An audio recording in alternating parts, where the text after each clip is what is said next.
हरे Krishna, greetings, जय महाकाली, जय काल भैरव। सो आज का हमारा टॉपिक है शाम के वक्त की उनकी दिल की बातें। ठीक है, जनरल कलेक्टिव रीडिंग है, सभी राशियों के लिए है, मेष से लेके मीन तक। तो ये थोड़ा सा ध्यान में रखिए, एनर्जी सेशन होने वाला है। सो जितनी भी एनर्जी, जितनी भी सिचुएशन सबके साथ मैच हो, आप उतना ले सकते हो। ठीक है, शुरुआत में करते हैं छोटा सा recce session.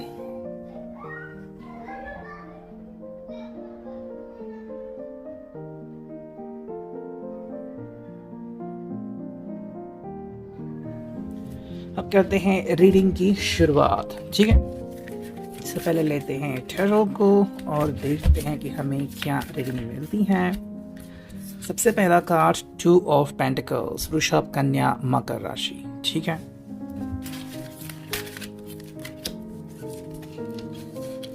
The Devil, Capricorn, ace of cups, Cancer, Scorpio, Pisces,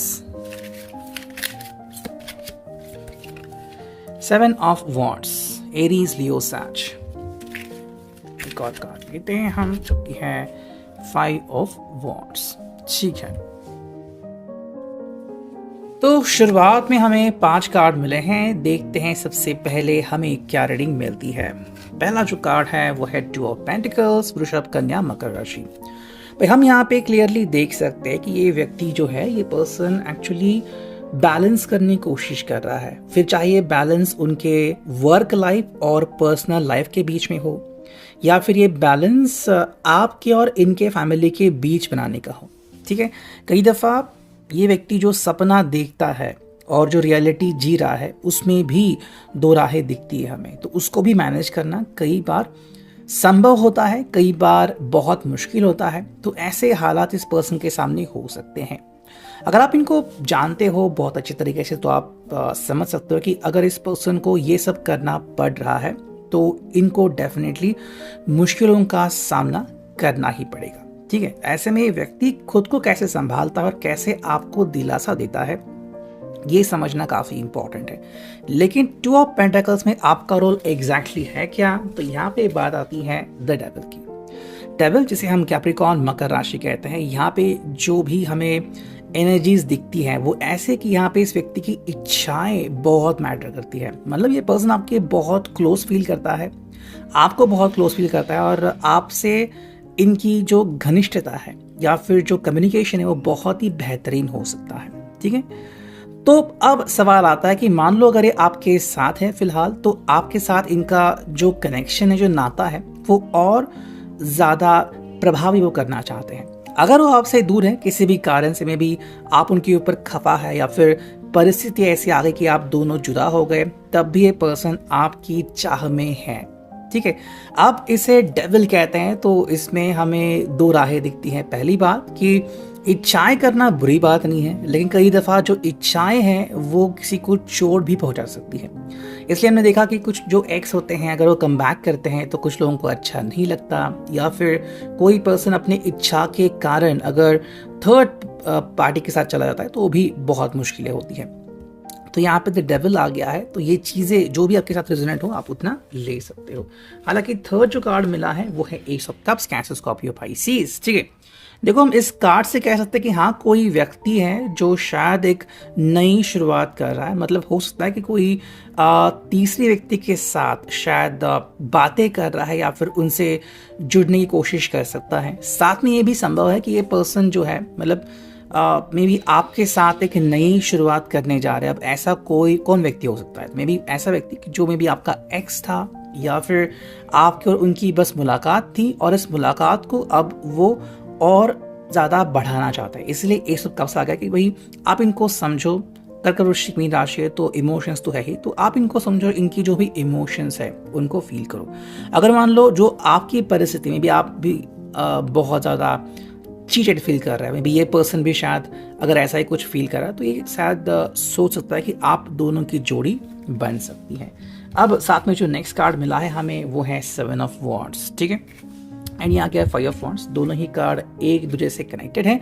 देखो, आई थिंक इस पर्सन का कहना है कि मैं बहुत ज़्यादा ही मुसीबतों का सामना कर चुका हूँ या फिर बहुत ज़्यादा तकलीफ़ें झेल चुका हूँ।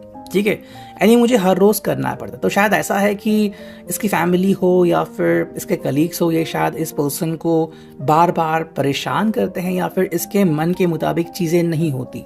ठीक है, मतलब मान लो इनका कोई विजन है या फिर कोई ये सोचते कि मैं ये करूँगा वो करूँगा, तो शायद कुछ रिलेटिव है वो इनको शायद सपोर्ट नहीं करते या फिर फाइनेंशियली इनको किसी ने सपोर्ट नहीं किया और इसलिए अब तक जो इनकी लड़ाई है कि खुद को स्ट्रांग बनाना वो चालू है। सेकंड ये भी है 5 ऑफ वॉन्ड्स, तो जो लगा था कि मुझे अल्टीमेटली हेल्प करेंगे वही इस पर्सन के खिलाफ चले गए। तो एक तरह से हम कह सकते हैं कि दोहरा वार हुआ इस पर्सन के ऊपर, इसलिए इसकी जो अभी की हालत है कि एक ऐसा व्यक्ति उसके साथ हो जिसके साथ वो सारी जिंदगी बिता सकता है। ठीक है, मतलब ट्रस्ट करना, इस पर्सन के लिए ट्रस्ट, विश्वास करना काफ़ी इंपॉर्टेंट है और इसलिए ऐसे ही व्यक्ति को वो ढूंढ रहे हैं जो इनके विश्वास के लायक हो।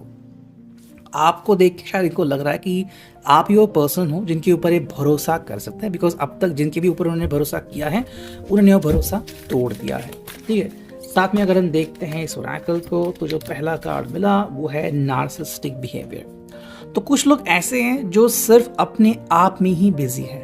ठीक है, उन लोगों को आपकी पड़ी नहीं या फिर दुनिया की पड़ी नहीं है, वो सिर्फ अपना फायदा देखते हैं। तो अगर ऐसे लोग हैं तो वो क्या सोच रहे होंगे और क्या सोचेंगे ये आप खुद यहाँ पे तय कर सकते हो। दूसरा कार्ड जो मिला है यहाँ पे वो है सोशल मीडिया।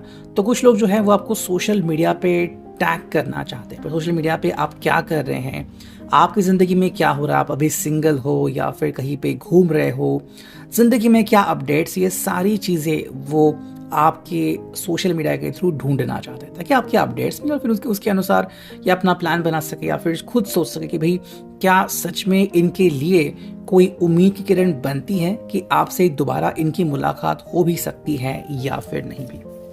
तो जो कार्ड है वो सीक्रेट मीटिंग्स। तो कुछ लोग जो है वो आपके साथ सीक्रेटली मिलना चाहते हैं। ठीक है, या फिर ये पर्सन जो है वो सीक्रेटली किसी और से मिल रहा है। तो अगर आपको डाउट है किसी के ऊपर या फिर शंका है कि ये पर्सन ऐसा कुछ कर सकता है, हाँ मुमकिन है, चीज़ें ऐसी हो सकती हैं, लेकिन साथ में अगर आप दोनों के ऊपर पाबंदी है किसी न किसी प्रकार की, तो ये पर्सन आपसे भी इसी प्रकार से मिलना पसंद कर सकता है। ठीक है, एक दो कार्ड अगर हम और देखें तो ये है क्रॉस रोड्स। मतलब इस पर्सन के लिए जैसे हमने देखा कि क्रॉस रोड आ चुका है कि क्या करे, इसको एक चुनाव करना होगा और चुनाव करना हर किसी के लिए आसान नहीं होता। काफ़ी लोग इस चुनाव के बीच में ही रुक जाते हैं कि क्या सच में मुझे आगे बढ़ने की ज़रूरत है या फिर यही सही मौका है मुझे अभी यहाँ पे ही रुकने का। एंड जो नेक्स्ट कार्ड है वो है स्टॉर्म वार्निंग। तो शायद इसको लगता है कि मे बी चीज़ें और ख़राब हो सकती है, तो इससे पहले कि चीज़ें पलटे मेरे साथ कोई ऐसा व्यक्ति जुड़ जाए जो मेरे साथ हम कदम बन के रहे और इसीलिए आपके साथ वो अभी इस वक्त तो कनेक्ट करना चाहते हैं। अगर वो आपके साथ अभी फ़ोन कॉल करते हैं, बातें करते हैं, तो इसलिए कि आपको वो भरोसेमंद साथी मानते हैं। So it reading, I hope it will resonate.